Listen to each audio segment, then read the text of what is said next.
Grammar, which is the art of using words properly, comprises four parts: orthography, etymology, syntax, and prosody. In this division and order of the parts of grammar I follow the common grammarians, without inquiring whether a fitter description might not be found. Experience has long shown this method to be so distinct as to obviate confusion, and so comprehensive as to prevent any inconvenient omissions. I likewise use the terms already received, and already understood, though perhaps others more proper might sometimes be invented. Silbergius and other innovators, whose new terms have sunk their learning into neglect, have left sufficient warning against the trifling ambition of teaching arts in a new language. Orthography is the art of combining letters into syllables, and syllables into words. It therefore teaches previously the form and sound of letters.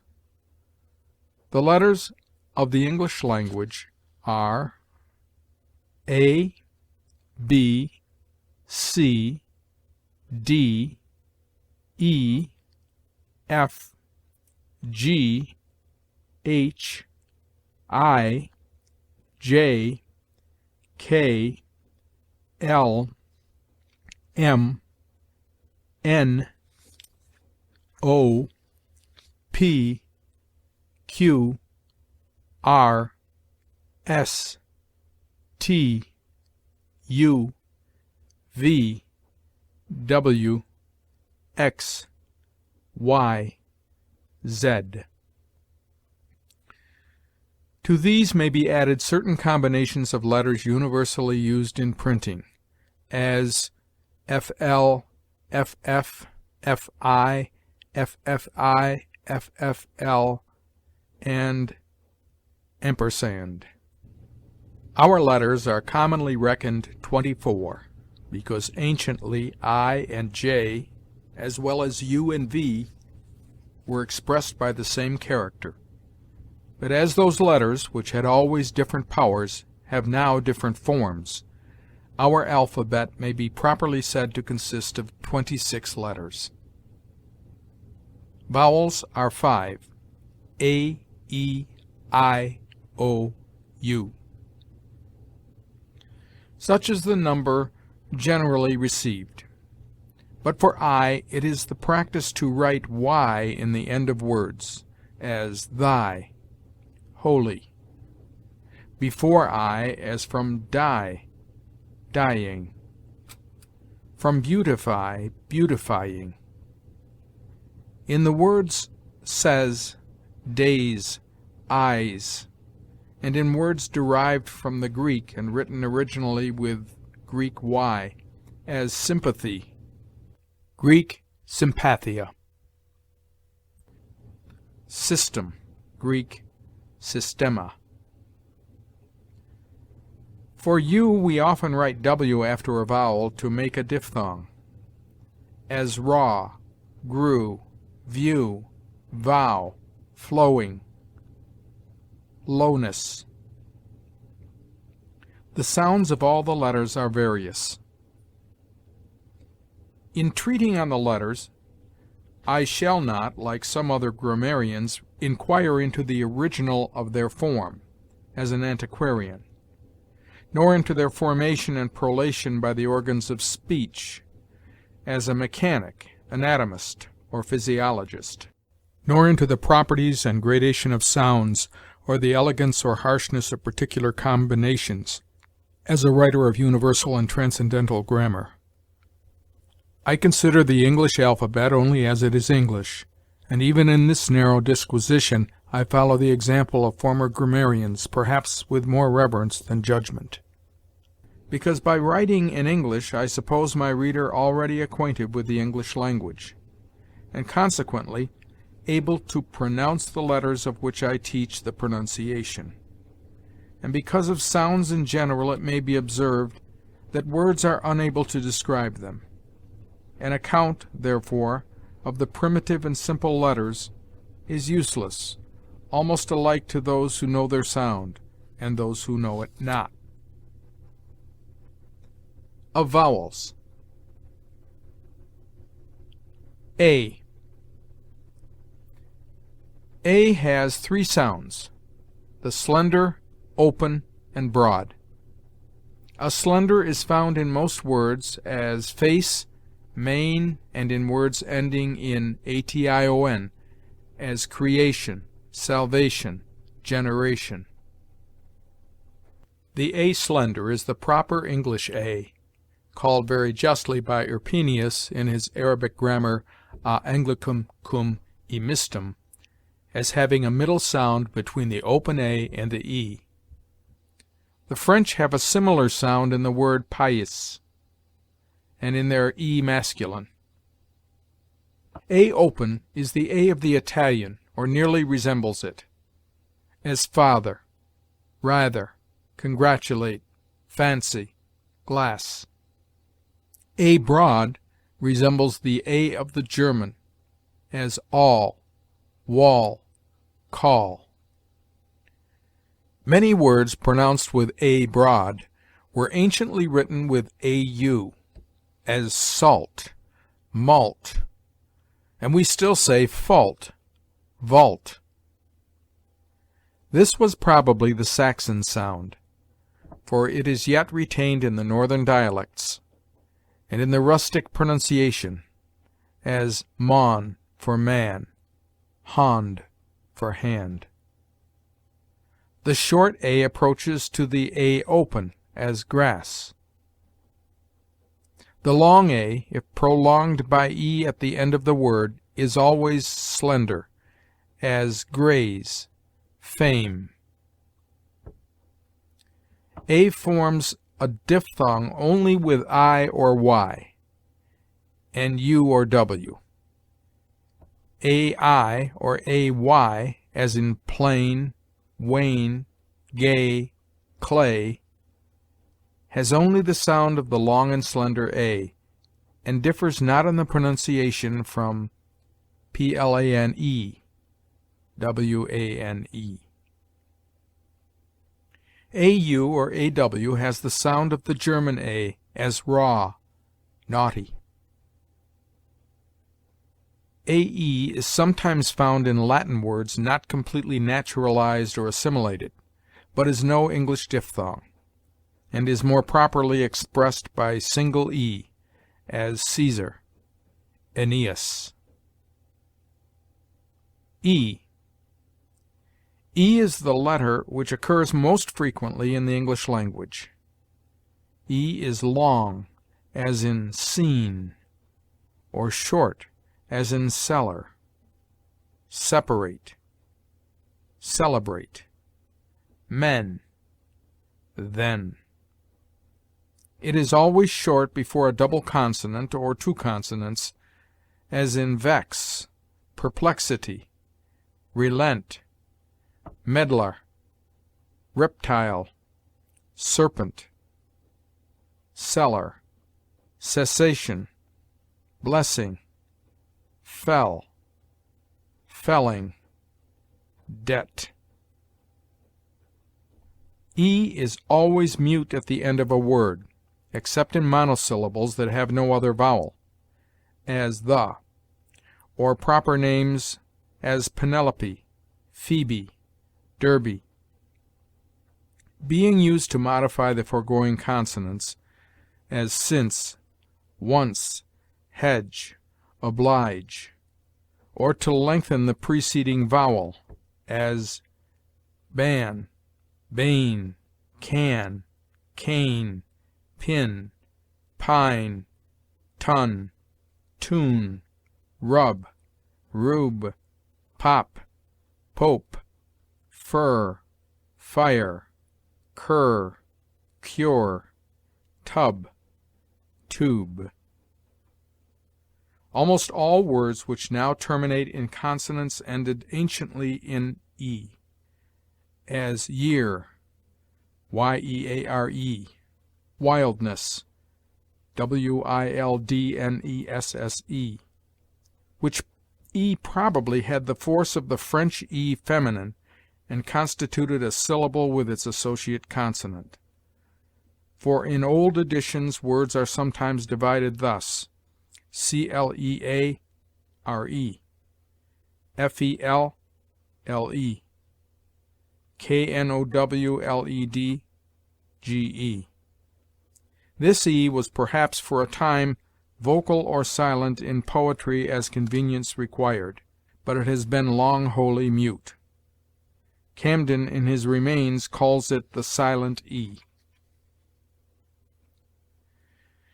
It does not always lengthen the foregoing vowel, as glove, live, give. It has sometimes in the end of words a sound obscure and scarcely perceptible, as open, shapen, shotten, thistle, participle, meter, lucre. This faintness of sound is found when e separates a mute from a liquid, as in rotten, or follows a mute and liquid, as in cattle.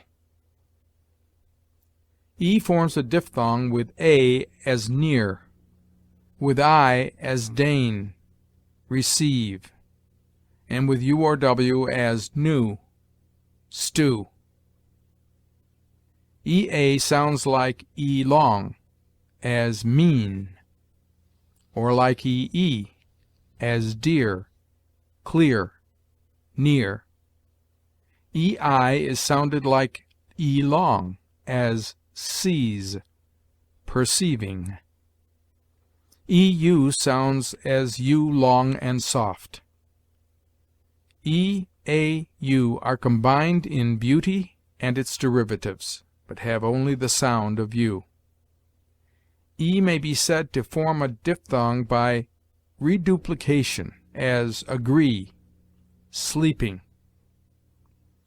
EO is found in yeoman, where it is sounded as o short, and in people, where it is pronounced like ee. I has a sound long, as fine, and short, as fin. That is eminently observable in I, which may be likewise remarkable in other letters, that the short sound is not the long sound contracted, but a sound wholly different. The long sound in monosyllables is always marked by the e final, as thin, thine. I is often sounded before r, as a short u, as flirt, first, shirt. It forms a diphthong only with e, as field, shield, which is sounded as the double e, except friend, which is sounded as frend. I is joined with eu in lieu, and ew in view, which triphthongs are sounded as the open u. O is long, as bone, obedient, corroding, or short, as block, knock, oblique, doll. Women is pronounced wimen. The short o has sometimes the sound of close u, as sun, come. O coalesces into a diphthong with a, as moan, groan, approach. OA has the sound of O long. O is united to E in some words derived from Greek, as oeconomy. But as being not an English diphthong, they are better written as they are sounded, with only E, economy. With I, as oil, soil, moil, noisome. This coalition of letters seems to unite the sounds of the two letters, as far as two sounds can be united without being destroyed, and therefore approaches more nearly than any combination in our tongue to the notion of a diphthong.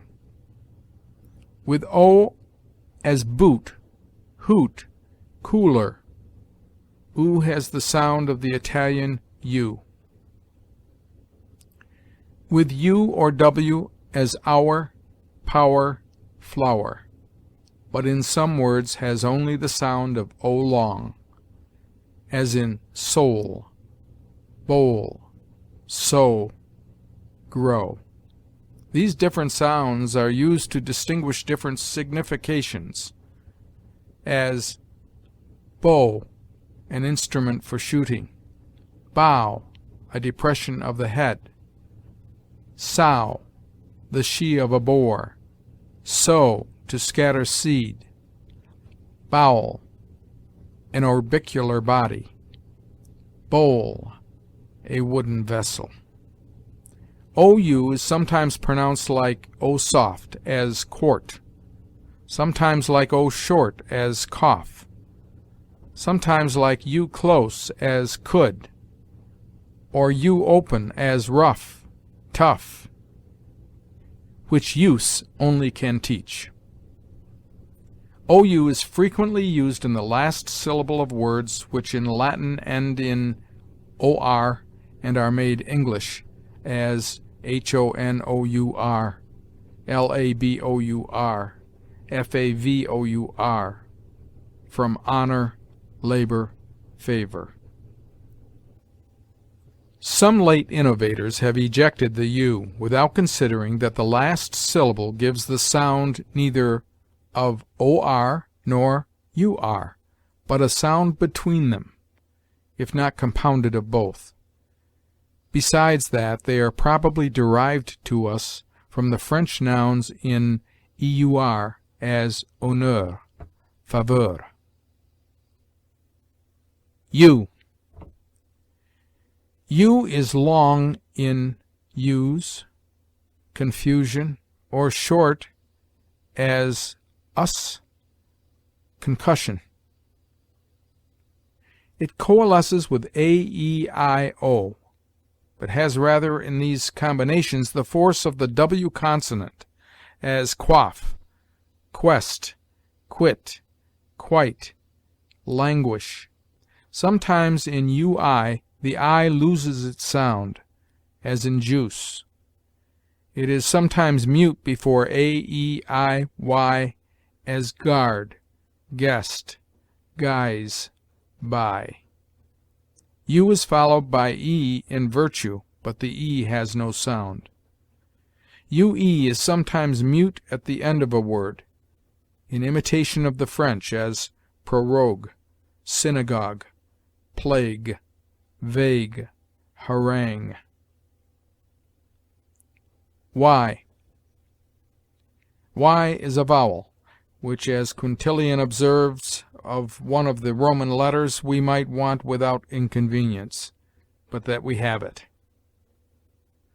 It supplies the place of I at the end of words, as thy, before an I, as dying, and is commonly retained in derivative words where it was part of a diphthong, in the primitive, as destroy, destroyer, betray, betrayed, betrayer, pray, prayer, say, sayer, day, days. Y being the Saxon vowel y, which was commonly used where I is now put, occurs very frequently in all old books. General rules. A vowel in the beginning or middle syllable, before two consonants, is commonly short, as opportunity. In monosyllables, a single vowel before a single consonant is short, as stag, frog. Many is pronounced as if it were written manny. Of consonants, b. B has one unvaried sound, such as it obtains in other languages. It is mute in det, debtor, subtle, doubt, lamb, limb, dumb, thumb, climb, comb, womb. It is used before L and R, as black, brown. C has before E and I the sound of S, as sincerely, centric, century, circular, cistern, city, cicity. Before A, O, and U, it sounds like K, as calm, concavity, copper, incorporate, curiosity, concupiscence. C might be omitted in the language without loss, since one of its sounds might be supplied by S, and the other by K, but that it preserves to the eye the etymology of words, as face from facies, captive from captivus. CH has a sound which is analyzed into TSH, as church, chin, crutch. It is the same sound which the Italians give to the C simple before I and E, as città, cero. CH is sounded like K in words derived from the Greek, as chemist, scheme, collar. ARCH is commonly sounded arc before a vowel, as archangel, and with the English sound of CH before a consonant, as archbishop. CH, in some French words not yet assimilated, sounds like SH, as machine, chaise. C, according to English orthography, never ends a word. Therefore we write stick, block, which were originally STICKE, BLOCKE. In such words, C is now mute. It is used before L and R, as clock, cross. D. D is uniform in its sound, as death, diligent. It is used before R, as draw, dross, and W, as dwell. F. F, though having a name beginning with a vowel, is numbered by the grammarians among the semivowels, yet has this quality of a mute, that it is commodiously sounded before a liquid, as flask, fry, freckle. It has an unvariable sound, except that of is sometimes spoken nearly as ov. G. G has two sounds, one hard, as in gay, go, gun, the other soft, as in gem, giant. At the end of a word it is always hard, as ring, snug, song, frog. Before E and I the sound is uncertain. G before E is soft, as gem, generation, except in gear, geld, geese, get, gewga, and derivatives from words ending in G, as singing, stronger, and generally before ER at the ends of words, as finger. G is mute before N, as Nash, sign, foreign.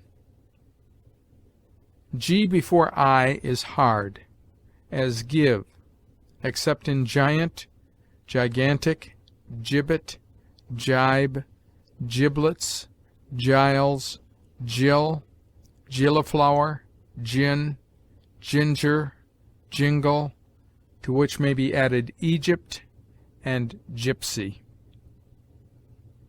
GH in the beginning of a word has the sound of the hard G, as ghostly. In the middle and sometimes at the end it is quite silent, as though, right, sought. Spoken tho, R-I-T-E-S-O-U-T-E. It has often at the end the sound of F, as laugh, whence laughter retains the same sound in the middle. Cough, trough, sough, tough, enough, slough. It is not to be doubted but that in the original pronunciation GH has the force of a consonant deeply guttural, which is still continued among the Scotch. G is used before H, L, and R. H.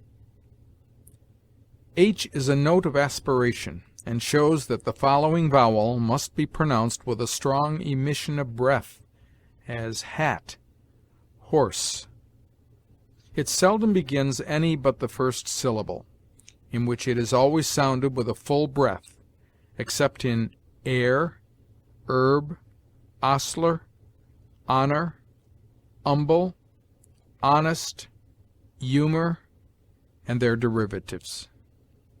It sometimes begins middle or final syllables in words compounded, as blockhead, or derived from the Latin, as comprehend. J. J consonant sounds uniformly like the soft G, and is therefore a letter useless, except in etymology, as ejaculation, jester, jocund, juice. K. K has the sound of hard C, and is used before E and I, where, according to English analogy, C would be soft, as kept, king, skirt, skeptic, for so it should be written, not S-C-E-P-T-I-C-K, because SC is sounded like S, as in seen. It is used before N as nell, not, but totally loses its sound in modern pronunciation.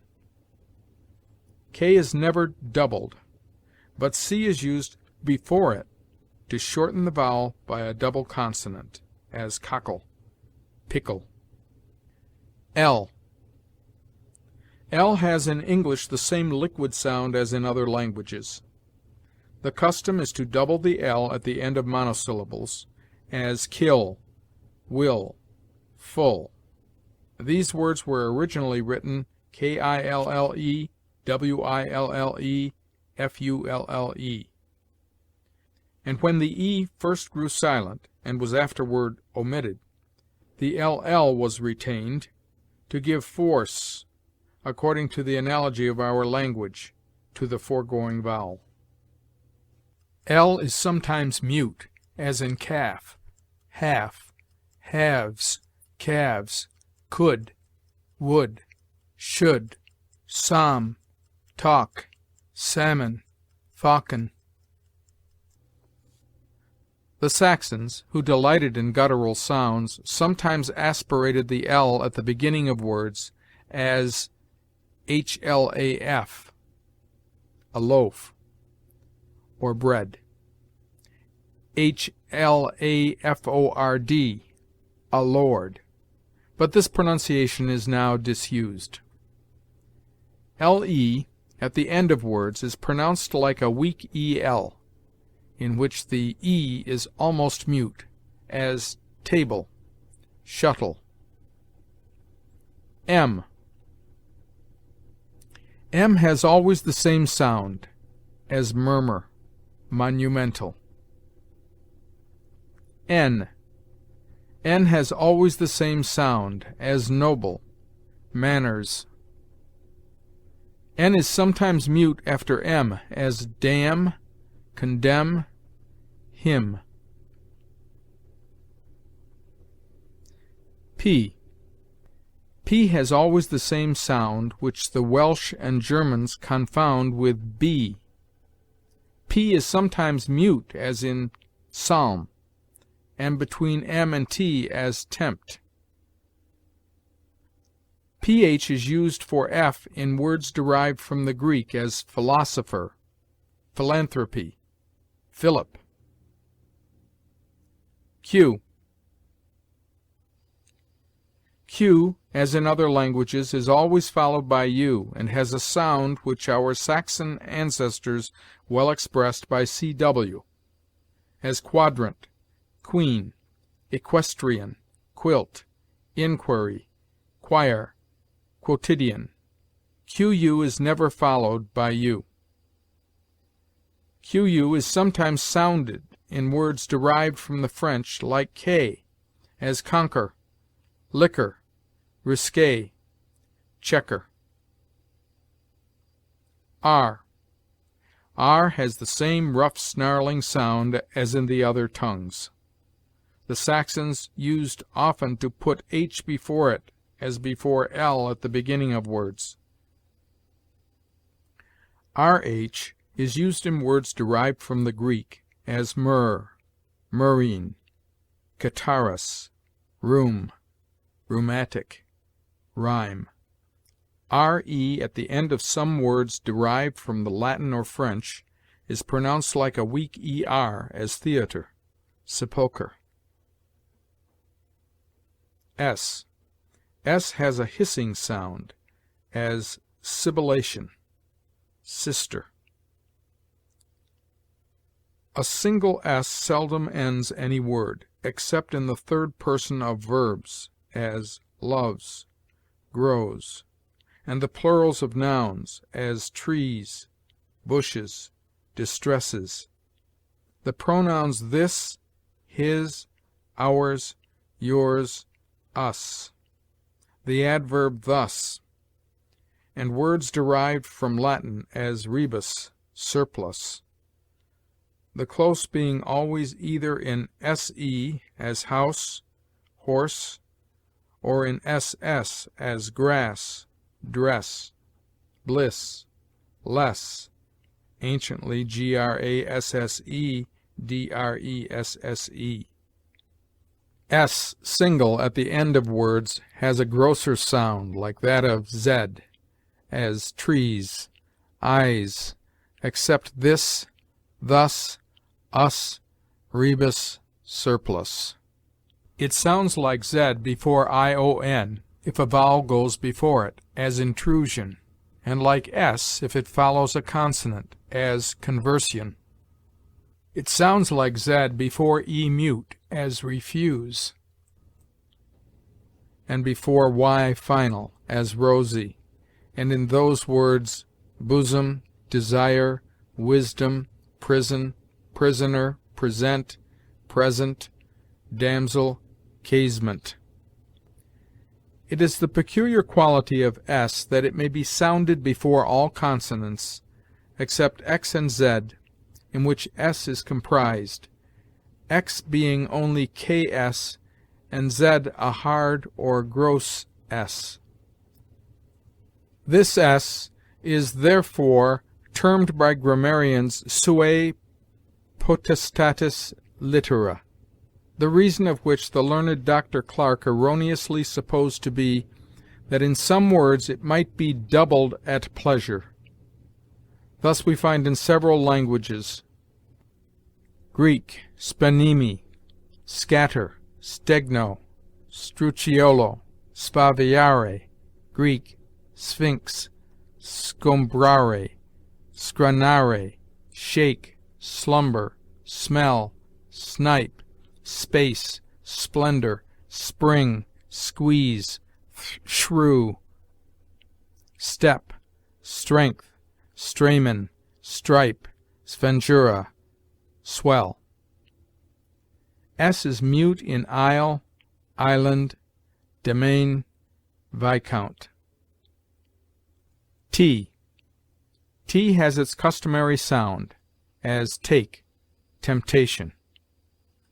TI before a vowel has the sound of SI, as salvation, except an S goes before, as question, excepting likewise derivatives from words ending in TY, as mighty, mightier. TH has two sounds, the one soft, as thus, whether, the other hard, as thing, think. The sound is soft in these words: then, thence, and there, with their derivatives and compounds, and in that, these, thou, thee, thy, thine, their, they, this, those, them, though, thus, and in all words between two vowels, as father, whether, and between r and a vowel, as burthen. In other words, it is hard, as thick, thunder, faith, faithful. Where it is softened at the end of a word, an e silent must be added, as breath, breathe, cloth, clothe.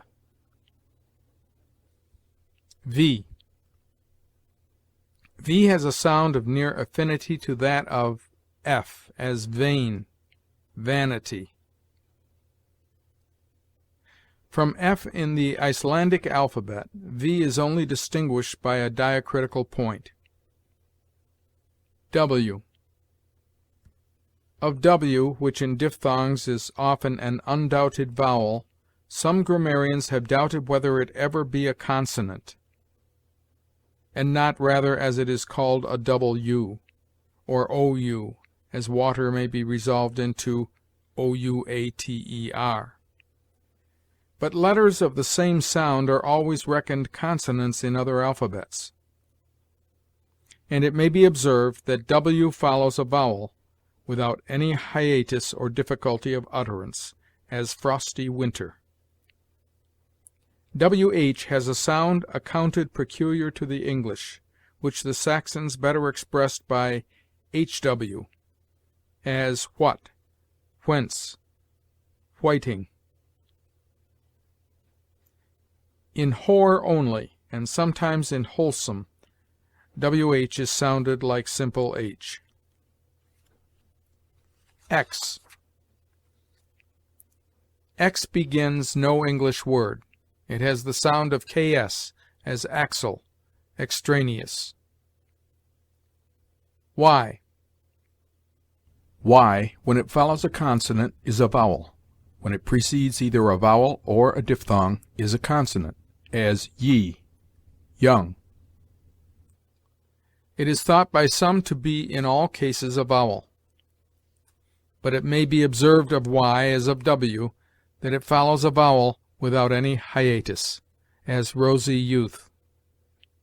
The chief argument by which w and y appear to be always vowels is, that the sounds which they are supposed to have as consonants cannot be uttered after a vowel, like that of all other consonants. Thus we say tu, ut, do, odd, but in wed, do. The two sounds of w have no resemblance to each other. Z. Z begins no word originally English. It has the sound, as its name izzard or s-hard expresses, of an s uttered with a closer compression of the palate by the tongue, as freeze, froze. In orthography, I have supposed orthoepy, or just utterance of words, to be included, orthography being only the art of expressing certain sounds by proper characters. I have therefore observed in what words any of the letters are mute. Most of the writers of English grammar have given long tables of words pronounced otherwise than they are written, and seem not sufficiently to have considered that of English, as of all living tongues, there is a double pronunciation, one cursory and colloquial, the other regular and solemn. The cursory pronunciation is always vague and uncertain, being made different in different mouths by negligence, unskilfulness, or affectation. The solemn pronunciation, though by no means immutable and permanent, is yet always less remote from the orthography, and less liable to capricious innovation. They have, however, generally formed their tables according to the cursory speech of those with whom they happened to converse, and concluding that the whole nation combines to vitiate language in one manner, have often established the jargon of the lowest of the people as the model of speech. For pronunciation, the best general rule is, to consider those as the most elegant speakers who deviate the least from the written words. There have been many schemes offered for the emendation and settlement of our orthography, which, like that of other nations, being formed by chance or according to the fancy of the earliest writers in rude ages, was at first very various and uncertain, and is yet sufficiently irregular. Of these reformers, some have endeavored to accommodate orthography better to the pronunciation, without considering that this is to measure by a shadow, to take that for a model or standard which is changing while they apply it. Others, less absurdly indeed, but with equal unlikelihood of success, have endeavored to proportion the number of letters to that of sounds, that every sound may have its own character, and every character a single sound. Such would be orthography of a new language, to be formed by a synod of grammarians upon principles of science. But who can hope to prevail on nations to change their practice, and make all their old books useless? Or what advantage would a new orthography procure equivalent to the confusion and perplexity of such an alteration?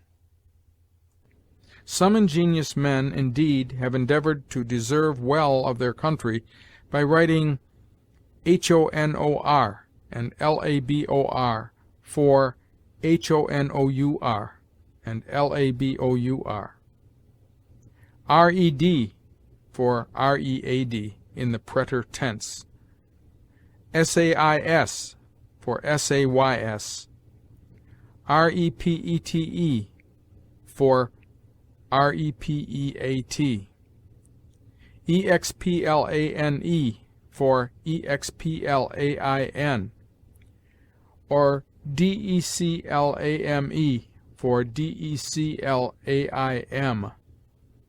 Of these it may be said that as they have done no good, they have done little harm, both because they have innovated little, and because few have followed them. The English language has properly no dialects. The style of writers has no professed diversity in the use of words, or of their flexions and terminations, nor differs but by different degrees of skill or care. The oral diction is uniform in no spacious country, but has less variation in England than in most other nations of equal extent. The language of the northern counties retains many words now out of use, but which are commonly of the genuine Teutonic race, and is uttered with a pronunciation which now seems harsh and rough, but was probably used by our ancestors. The northern speech is therefore not barbarous, but obsolete.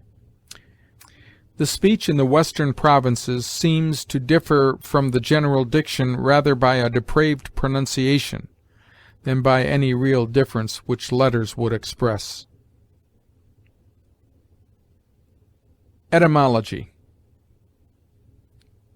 Etymology teaches the deduction of one word from another, and the various modifications by which the sense of the same word is diversified, as horse, horses, I love, I loved.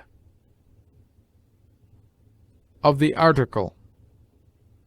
The English have two articles, an or a, and the. An, a. A has an indefinite signification, and means one, with some reference to more, as this is a good book, that is one among the books that are good. He was killed by a sword, that is some sword. This is a better book for a man than a boy, that is, for one of those that are men than one of those that are boys.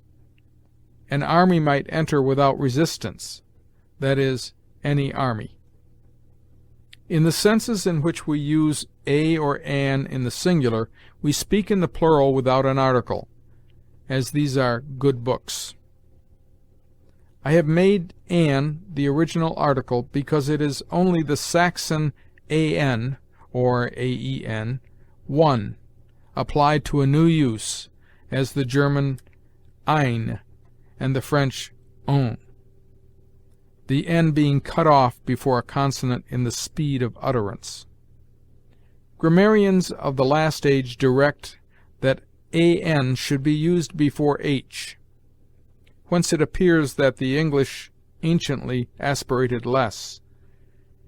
An is still used before the silent h, as an herb, an honest man, but otherwise a, as a horse my kingdom for a horse, Shakespeare.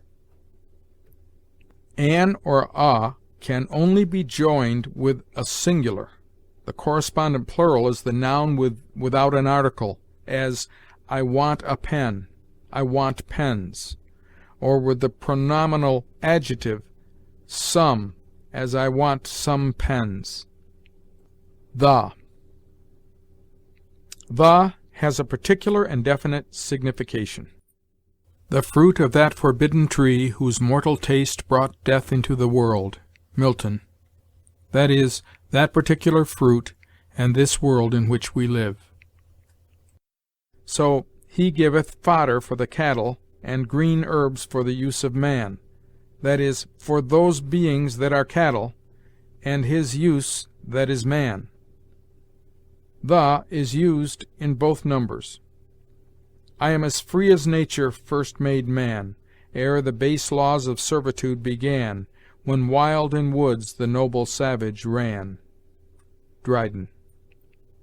Many words are used without articles, as 1. Proper names, as John, Alexander, Longinus, Aristarchus, Jerusalem, Athens, Rome, London. God is used as a proper name. 2. Abstract names, as blackness, witchcraft, virtue, vice, beauty, ugliness, love, hatred, anger, good nature, kindness. 3.